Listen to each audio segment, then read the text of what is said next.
కొద్ది నిమిషాలు దేవుని శ్రేష్టమైన వాక్యాన్ని మనము ధ్యానించుకుందాం. మన మధ్యలో సంఘ కాపరం లాజరస్ గారు మన మధ్యలో ఉన్నారు. వారి సమయంలో కొద్ది నిమిషాలు దేవుని వాక్యం అందిస్తుండగా ప్రతి ఒక్కరు విని విశ్వసిస్తూ దేవుడిచ్చే గొప్ప దీవెన మేలులు పొందాలని ప్రభువును తెలియజేస్తున్నా.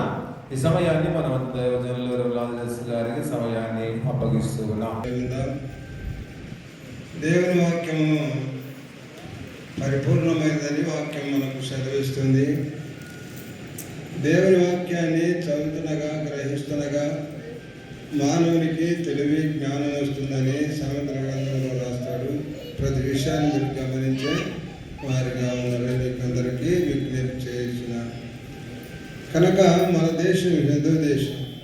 హిందూ దేశంలో పుట్టిన ప్రతి మానవుడు హిందువుడై ఉన్నాడు. వీటిలో క్షాత్రియులు, జైనులు, మీమాంసకులు, చిక్కులు, ఆర్య సమాజ వారు, బ్రహ్మ సమాజ వారు, దివ్య సమాజాలందరూ ఎందరో జాతులు ఉన్నారు. కనుక వీరందరిలో మనవుడు జాతిగా ఉంటున్నా కనుక దేవుని వాక్యం ఏముంటుందంటే, వాక్యం ద్వారా మనం చూసినట్లయితే ఆత్మను ఆర్పకుడి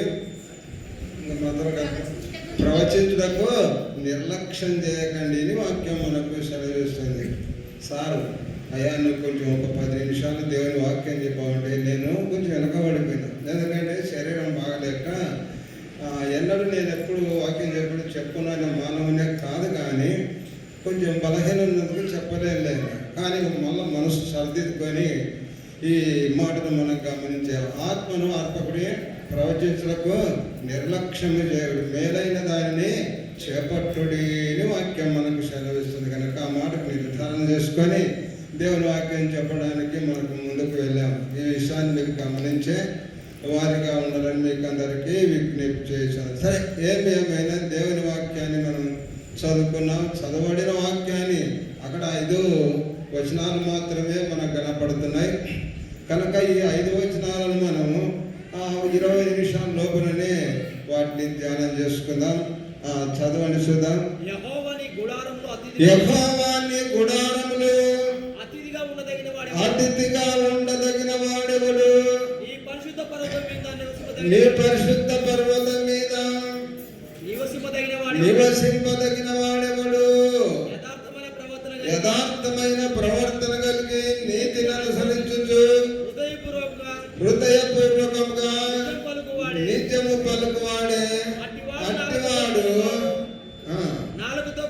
నాలుకతో కొండమలాడడు, తన చెలికానికి కీడు చేయడు, తన పొరుగు వారి మీద నిందమోపుడు, అతని దృష్టికి నీచుడు అసహ్యుడును,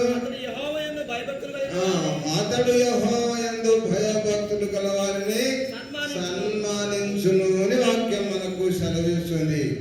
ఈ కీర్తనను మనం చిన్న కీర్తన స్పష్టంగా మనకు అక్కడ రాయబడినట్లు ఏ విధంగా మనలో ప్రేమ ఎలా ఉండాలని ఈ వాక్యం మనకు సెలవిస్తుంది.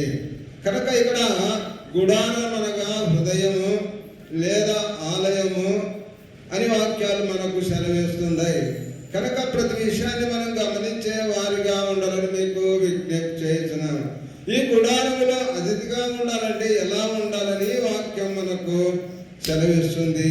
నీ గుడారములో అతిథిగా ఉండదగిన వాడేవాడు అట్టివాడు అని వాక్యం మనకు సెలవిస్తుంది. అట్టివాడు ఏం చేయాలంటే నాలుకతో కొండములాడని వాక్యం మనకు సెలవిస్తుంది. దేవుని వాక్యం ఏమంటుందంటే జీవ మరణములు నాలుక వశములో ఉన్నాయని వాక్యం మనకు సెలవిస్తుంది. కనుక పేతురు రాసిన పత్రికలో మనం ఇంకా చూసినట్లయితే నాలుక హానికరమైన మాటలు పలుకుతుండగా అబద్ధికుడు చెవియెక్కును, బీదలను వెక్కిరించువాడు తన సృష్టికర్తను నిందించువాడని వాక్యం మనకు సెలవిస్తుంది. పొరపాటు సామెతల గ్రంథం 17వ అధ్యాయం 3వ వచనం. కనుక ప్రతి విషయాన్ని మనం గమనించే వారిగా ఉండాలని వాక్యం మనకు సెలవిస్తుంది. కనుక ఈ వాక్యాన్ని జాగ్రత్తగా వినేవారిగా ఉండాలి. ఆ పరలోక పట్టణములో మనం చేరాలంటే అతిథిగా గుడారములో ఉండాలంటే ఏం చేయాలని ఈ వాక్యం మనకు సెలవిస్తుంది.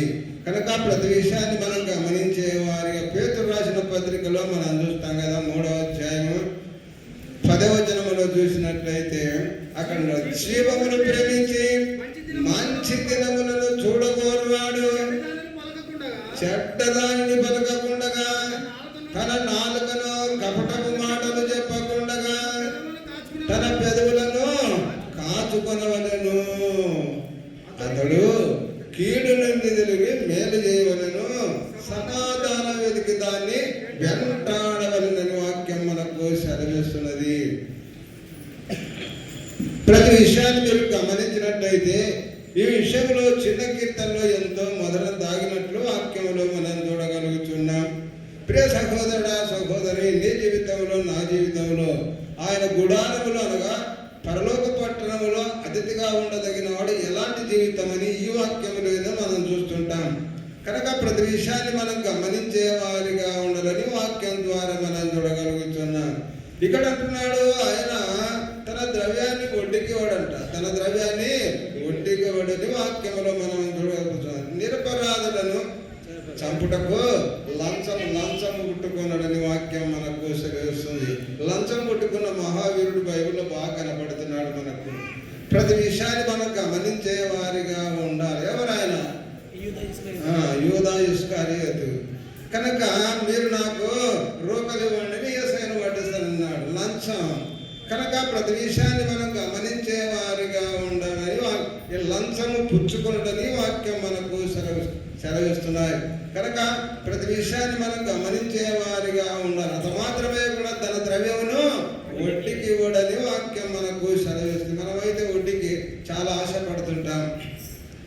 దేవుని వాక్యం ఏమంటుందంటే వడ్డీకి ఇవ్వకమని వాక్యం మనకు సెలవిస్తుంది. ఎవరెవరికి వడ్డీకి ఇవ్వాలో ఎవరికి ఇవ్వకూడదని కూడా వాక్యంలో మనం చూడగలుగుతాం. కనుక తన బంధువులకు తన స్నేహితులకు అన్నదమ్ములకు వడ్డీకి ఇవ్వకూడదంట. అన్ని జనులకు వడ్డీకి ఇవ్వమని వాక్యాలు మనకు సెలవిస్తున్నాయి. కనుక ప్రతి విషయాన్ని మీరు గమనించే వారిగా ఉండాలని వాక్యం మనకు సెలవిస్తున్నది. ఈ విషయంలో మనం గమనించినట్లయితే తన యందు భయభక్తులు గలవారు అనగా సేవకులను గౌరవించాలని వాక్యం మనకు సేవకులను ఏం చేయాలి? మనము సన్మానించాలని వాక్యం మనకు సెలవిస్తుంది. సన్మానం అనేది చాలా ప్రాముఖ్యం అండి. అధికారం అని మనం గమనించి ఒక గౌరవం అని మనం తెలుసుకునే వారిగా ఉండాలని వాక్యం మనకు సెలవిస్తుంది. ఈ విషయాన్ని మనం గమనించే వారిగా ఉండాలని వాక్యంలో మనం చూడగలుగుతున్నాం. దేవుని వాక్యంలో మనం చూసినట్లయితే యెషయా గ్రంథము 54వ అధ్యాయము 10వ వచనంలో మనం చూద్దాం. 54:10. పర్వతములు తొలగిపోయినను, మెట్టలు తత్తరిల్లినను, నా కృప నిన్ను విడిచిపోదు అని వాక్యం మనకు సెలవిస్తుంది. కనుక ప్రతి విషయాన్ని గమనించే వారిగా ఉండాలి. మానవునికి కృప ఉందని వాక్యంలో మనం చూడగలుగుతున్నాం. యేసుప్రభువు కృపాసహితమైన ప్రార్థన రోగిని స్వస్థపరచును అని వాక్యం మనం చూస్తున్నాం. కనుక ఈ విషయాన్ని మనం గమనించే వారిగా ఉండాలి. అంటే పర్వతాలను తొలగిపోతాయి కానీ మెట్టలు తత్తరిల్లుతాయి కానీ నా కృప నిన్ను విడిచిపోదని వాక్యం మనకు సెలవిస్తుంది. కృపగల దేవుడని వాక్యం మనకు సెలవిస్తున్నది. కనుక ఈ విషయాన్ని మనం గమనించే వారిగా ఉండాలని వాక్యం ద్వారా మనం చూడగలుగుతున్నాం. ప్రతి విషయంలో దేవుని స్తుతించే వారిగా ఉండాలని వాక్యాలు మనకు సెలవిస్తాయి. అందుకే మొదటి వచనంలో అంటాడు 54 మొదటి వచనం, గొడ్రాల దేవుడమ్మా అంటే శరీరంలో ఉన్న పిల్లలు కాకుండా కాదు కానీ గొడ్రాలని దేవుని వాక్యం విననివారు, దేవుని వాక్యము విననివారు అందరూ గొడ్రాలు లేని మనం తెలుసుకునే వారిగా ఉండాలి. గొడ్రాల పిల్లలు కనేది ఆయన జయగీతం ఎత్తుము,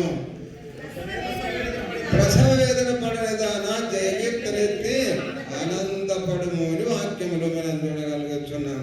ఆనందం అనేది మానవునికి ఉల్లాసం, శరీరానికి ఆరోగ్యమని మనం గమనించే వారిగా ఉండాలని వాక్యం మనకు సెలవిస్తుంది. ఎవరికైనా ఆనందం కలిగినప్పుడు పాటలు కీర్తనలు వాడాలని వాక్యం మనకు సెలవిస్తుంది. కష్టం దుఃఖం కలిగినప్పుడు ప్రార్థన చేయమని వాక్యం మనకు సెలవిస్తున్నది. కనుక ప్రతి విషయాన్ని మనం గమనించే వారిగా ఉండాలి. ఈ విషయంలో మనం వెనకబడకుండా దేవుని ఆనందంతో దేవుని స్తుతించే వారిగా ఉండాలని వాక్యం ద్వారా మనం చూడగలుగుతున్నాం. కనుక ప్రతి విషయాన్ని మనం గమనించే వారిగా ఎవరి ఎవరి దగ్గర ఉండాలి, ఎవరి పక్కలో నిలబడాలి, ఎవరి పక్కలో నిలబడకూడదని కూడా వాక్యాలు మనకు సెలవిస్తున్నాయి. కీర్తనకారుడు మొదటి కీర్తనలే మనకు చెప్పాడు. ఈ విషయాన్ని మనం గమనించే వారిగా దుష్టుల ఆలోచన చొప్పున నడవక, పాపుల మార్గమున నిలవక, అపహాస్యకులు కూర్చుండు చోట కూర్చుండక, యెహోవా ధర్మశాస్త్రమందు ఆనందించుతూ దివరాత్రములు దానిని ధ్యానించువాడు ధన్యుడు అని వాక్యమునకు సెలవిస్తుంది. ఈ దుష్టులు ఎవరు, ఎక్కడ ఉన్నారంటే, ఈ దుష్టుడు ఎలాంటి వాడు మనం చూసినట్లయితే, మనం నిద్రపోయినప్పుడు మన మీద వచ్చి అనేక విధములుగా ఆపదలేసిపోతాడు. ఘోరమైన ఆపదలేసిపోతాడు. మన మనసును చంచలం చేసిపోతాడని మనం గమనించే వారిగా ఉండాలి. యేసు ప్రభువు అన్నాడు కదా, కనుక ప్రతి విషయాన్ని మనం గమనించే వారిగా ఉండాలి. యేసయ్య దగ్గరికి వచ్చి శిష్యులు ఏమన్నారంటే, ఏమన్నారు ప్రభువా, మంచి గోధుమలదే విత్తితివి, పొలంలో మనము మంచి గోధుమలే విత్తితివి కానీ ఇక గురువులు యొక్కటివి అని వాక్యములు మనం కలుగుతున్నాం. అప్పుడు యేసయ్య ఏమన్నాడు, అది దుష్టుడు చేసిన పని అని వాక్యం మనకు. అందుకే దుష్ట సాంగత్యము మంచి నడవడని చెరిపి వేస్తుందని వాక్యంలో మనం దుష్టులతో సహవాసం చేయకూడదని వాక్యం ద్వారా మనం చూడగలుగుతున్నాం. దుష్టుల ఆలోచన చొప్పున నడవక, పాపుల మార్గంలో నిలవక. పాపులంటే ఎవరు, పాపి అంటే ఎవరని మనం గమనించే వారిగా ఉండాలి. పాపులనగా దేవుని స్తుతిస్తుంటారు, మహిమపరుచుంటారు, మరలా పాపం చేస్తుంటారు. అట్టి వారిని పాపులు అని వాక్యం మనకు సెలవిస్తుంది. పాపి ఎవరంటే, మనం చూసినట్లయితే అయా దేవా అని కడప దగ్గరకు వచ్చి సుంకరి ఆకాశం వైపు కన్నులెత్తుటకు నేను యోగ్యుడనగాను, ఆ మాట ఏమన్నాడు అతనమాట, పాపినైన నన్ను కరుణించుము అన్నాడు. కనుక ప్రతి విషయాన్ని మనం గమనించే వారిగా ఉండాలని వాక్యంలో మనం చూడగలుగుతున్నాం. పాపుల మార్గమున నిలవక అని వాక్యం మనకు సెలవు. ప్రియమైన దేవుని బిడ్డలారా, దేవుని వాక్యాన్ని వింటున్నా నీవు నేను ఎలాంటి జీవితం జీవించాలని వాక్యాలు మనకు సెలవిస్తున్నాయి. ఆ పరలోక పట్టణంలో మనం నివసించాలంటే ఎలాంటి జీవితంలో ఉండాలని వాక్యాలు మనకు సెలవిస్తుంది. ఈ విషయాన్ని మనం గమనించే వారి నరులమైన మనం నశించిపోతున్నామని వాక్యం మనకు సెలవిస్తుంది. ఎందుకు నశించిపోతున్నాము? కనుక బంగారు లాంటి మన జీవితం ఏం చేస్తున్నాం? దేవుని స్థితించక, మహిమపరచక, గణపరచక, ఆయనను మన హృదయంలో ఉంచుకొనక ఆయన దూరంగా పెట్టామండి. కనుక దూరంగా పెడుతున్నాం. తలుపు తీయడం లేదు, తలుపు తీస్తే నేను వస్తానంటున్నాడు, భోజనం చేస్తానంటున్నాడు, అయినా తలుపు తీయకుండా బిగిస్తున్నాం. కనుక ప్రతి విషయాన్ని మీరు గమనించే వారిగా ఉండాలని వాక్యం ద్వారా మనం చూడగలం. ప్రియమైన దేవుని బిడ్డలారా, ఈ వాక్యాన్ని వింటున్నా నీవు నేను ఎలాంటి జీవితం అని వాక్యము ఈ చిన్న అధ్యాయంలో మనం చూస్తుంటాం. ఈ అధ్యాయాన్ని బాగా గమనించే వారిగా ఉండాలని వాక్యం మనకు సెలవిస్తున్నది. ఈ అధ్యాయంలో మాధుర్యాన్ని మనం గమనించే వారిగా ఉండాలని వాక్యం ద్వారా మనం అందుకంటే ఆడ భక్తులు జపంజ మాటలని మాటలు మనం గుర్తుంచుకునే వారిగా ఉండాలి. 2వ అధ్యాయంలో మనం చూస్తే మొదటి వచనంలో సిగ్గుమాలిన, ఏంటికయ్యా మనకు సిగ్గు లేదా? దేవుని వాక్యం ఏంటిది? సిగ్గుమాలిన జనులారా కూడి రండి, పొట్టు గాలికి ఎగురినట్లు సమయము గతించిపోతున్నది, విధి నిర్ణయము కాకముందే యెహోవా కోపాగ్ని మీ మీదికి రాకముందే.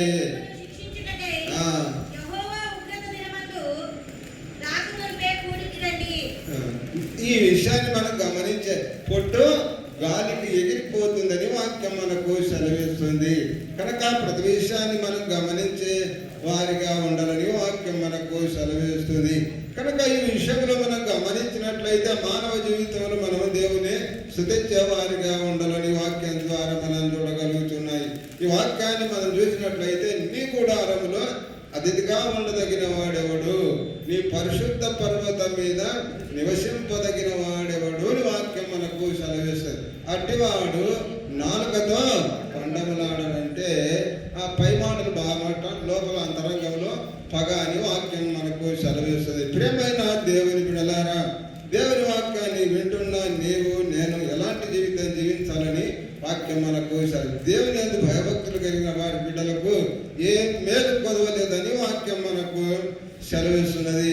ఈ విషయాన్ని మనం గమనించే వారిగా ఉండాలని వాక్యం మనకు యెషయా గ్రంథం 54వ అధ్యాయం 12వ వచనం చదవమా. 12వ వచనం 54:12.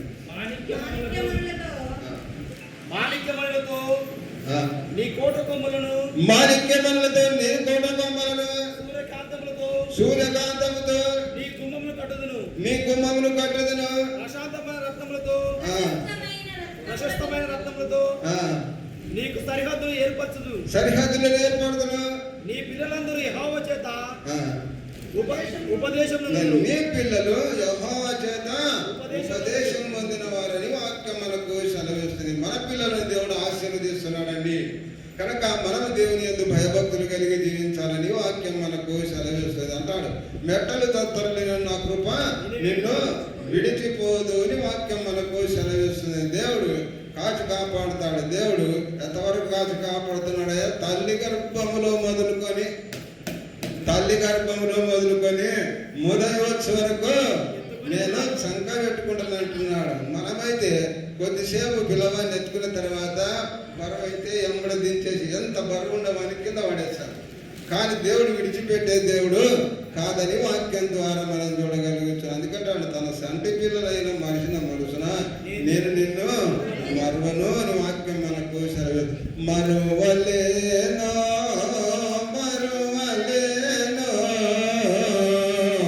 మరువలేనయ్యా మరువలేనయ్యా ఆ ప్రేమ చరిత ఆదర మరణ మరువలేనయ్యా యేసయ్యా యేసయ్యా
ప్రోక్షించుకొని ఆయన స్తుతించే వారిగా ఉండాలని వాక్యం మనకు సెలవిస్తుంది. అందుకే దేవుని వాక్యం యేసు రక్తం ప్రతి పాపము నుండి మానవుని పవిత్రపరుస్తుంది అని వాక్యం మనకు సెలవిస్తుంది. కనుక ఈ విషయాలన్నీ మనం గమనించే వారిగా ఉండాలని వాక్యం ద్వారా మనం చూడగలుగుతున్నాం. మన జీవితాన్ని మనం మార్చుకునే వారి ఎలా మార్చుకోవాలో ఒకసారి మనం గమనిద్దాం. చూద్దాం. పేతురు రాసిన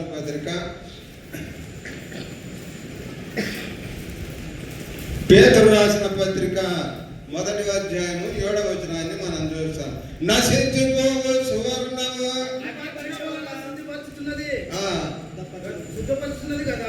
సిద్ధపరుస్తున్నది కదా, దానికంటే అమూల్యమైన మీ విశ్వాసము అని వాక్యం మనకు సెలవిస్తుంది. దీనికంటే ఏమిటి? అమూల్యమైన విశ్వాసము అని వాక్యం ద్వారా మనం చూడగలుగుతున్నాం. అందుకే దేవుని వాక్యం విశ్వాసం లేకుండా దేవునికి ఇష్టడైన అసాధ్యమని వాక్యం మనకు సెలవిస్తుంది. కనుక ప్రతి విషయాన్ని మనం గమనించే వారిగా ఉండాలని వాక్యం మనకు విశ్వాసం అనగా నమ్మకం అని మనం గమనించే వారిగా ఉండాలని వాక్యం మనకు సెలవిస్తుంది. ఇక్కడ ఈ విషయాన్ని గమనించినట్లయితే సువర్ణం అనగా బంగారం లాంటి మన జీవితం. ఏదేడు తోటలో ఆదావులు ఎలా ఉన్నారంటే మహిమ శరీరులుగా ఉన్నారు. కనుక ఈ మహిమ శరీరులు అపవాదికి లోనై కనుక ఆజ్ఞ అతిక్రమించినందుకు ఏమైపోయింది? అయిపోయినారు, బంగారం లాంటి శరీరము మంటి శరీరం అయినట్టు వాక్యంలో మనం చూడగలుగుతున్నాం. కనుక ప్రతి విషయం ఈ మంటి శరీరాన్ని మనం ఇప్పుడు ఏం చేసుకోవాలి? అవి ఏం చేయాలమ్మా? పాత్రమ్మా, ఈ మంటి శరీరాన్ని బంగారు పాత్రగా మార్చుకునే వారిగా ఉండాలని వాక్యం మనకు సెలవిస్తుంది. కనుక ఇక మండే కనుక నువ్వు తిరిగి మండైపోదు అన్నప్పుడు ఈ మంట శరీరాన్ని మనం ఏం చేసుకోవాలి? మహిమ శరీరంగా మార్చుకునేవారు. దేవుని మాటలు విని దేవుని ఎందుకు భయము భక్తి కలిగి ఆయనలో జీవిస్తే మహిమ శరీరులుగా ఉంటాము. మహిమ శరీరుడు అంటే ఒక్కసారి మనం గమనించేవారిగా ఉండాలి. యేసయ్య ఈ లోకంలో జీవించినప్పుడు అనేక విధాలుగా ఆయన యూదులకు భయపడి అనేక తలుపు వేసుకొని శిష్యులు ఆదివారమున సాయంకాల వేళలో ఉన్నప్పుడు ఎలా యేసయ్య వారి మధ్యలో నిలబడినట్టు వాక్యంలో మనం చూడగలుగుతున్నాం. తలుపు మూశారండి, తలుపు మూశారు అంటే తలుపు మూసినారు కానీ ఎందుకు ఎక్కడ ఎలా వెళ్తున్నాడని మనం గమనించేవారిగా ఉండాలని మీకు విజ్ఞప్తి చేస్తున్నాను.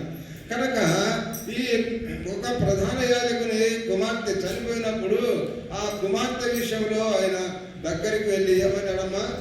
తలుపు తీయండి అన్నాడు. ఏమన్నాడు? తలుపు తీయండి. ఇప్పుడైతే తలుపు తీయకుండానే వారి మధ్యలో ఇది మహిమ శరీరం అని మనం గమనించే వారిగా ఉండాలి. కనుక శరీరాకారంగా ఎప్పుడు ఉంటుందని మనం గమనించే బిడలుగా ఉండాలని వాక్యం మనకు సెలవిస్తుంది.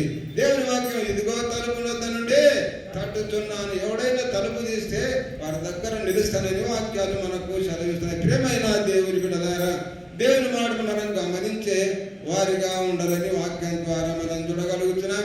ఈ చదవబడిన వాక్యాన్ని విన్న వాక్యాన్ని విడిచిపెట్టకుండా దేవుని స్తుతించి మయపరిచి గణపరిచే వారిగా ఉండాలని వాక్యం ద్వారా మనం చూడగలుగుతున్నాం. అందుకే దేవుడు అంటున్నాడు, యెహోవా నా కాపరిని వాక్యంలో మనం చూడగలుగుతున్నాం.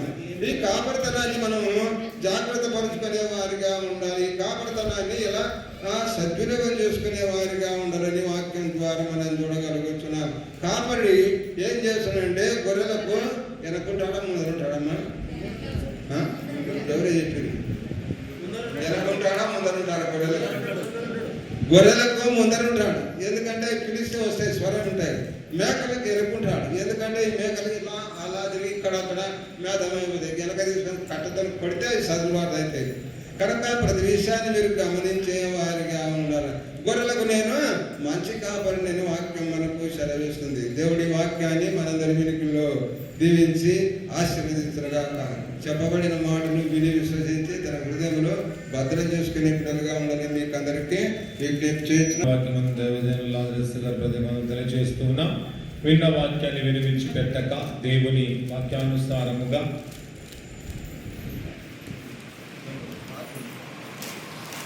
దేవుని యొక్క చిత్తానుసారముగా మనమందరము జీవించినట్లుగా బ్రతుకున్నట్లుగా ప్రభు సన్నిధిలో ప్రార్థన చేసుకుందాం.